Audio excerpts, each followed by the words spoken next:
എല്ലാവർക്കും നമസ്കാരം. 2024 കർക്കടക വാവുബലി വന്നുചേർന്നിരിക്കുന്നു. കർക്കടക മാസം 19-ാം തീയതിയാണോ കർക്കടക മാസം 20-ാം തീയതിയാണോ കർക്കടക വാവുബലി ആചരിക്കേണ്ട എന്നൊരു സംശയം നിലവിലുണ്ട്. അതായത് ഓഗസ്റ്റ് 3-ാം തീയതിയാണോ ഓഗസ്റ്റ് 4-ാം തീയതിയാണോ എന്ന്. ഈ വർഷം കർക്കടക വാവുബലി 2 ദിവസങ്ങളിലായി വരുന്നു. ഓഗസ്റ്റ് 3-ാം തീയതിയും ഓഗസ്റ്റ് 4-ാം തീയതിയും. കലണ്ടറിൽ ഓഗസ്റ്റ് 4-ാം തീയതിയാണ് കർക്കടക വാവ് അടയാളപ്പെടുത്തിയിരിക്കുന്നത്. 2024 കർക്കടക വാവുബലി ഓഗസ്റ്റ് മാസം 3-ാം തീയതിയായി ആചരിക്കേണ്ടതാണ്. പകൽ 6 നാഴിക നക്ഷത്രമോ തിഥിയോ ഉണ്ടെങ്കിൽ ആ ദിവസം കർക്കടക വാവുബലി ആചരിക്കേണ്ടതാണ്.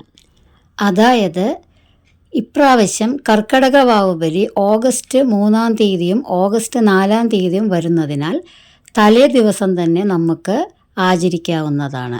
കാരണം പകൽ 6 നാഴിക നക്ഷത്രമോ തിഥിയോ വരികയിൽ തലേ ദിവസം തന്നെ നമുക്ക് കർക്കടക വാവുബലി ആചരിക്കാം. ഓഗസ്റ്റ് 3-ാം തീയതി ശനിയാഴ്ച പുലർച്ചെ മുതൽ 11 മണി വരെ പിതൃക്കൾക്ക് കർക്കടക വാവുബലി ഇടാവുന്നതാണ്.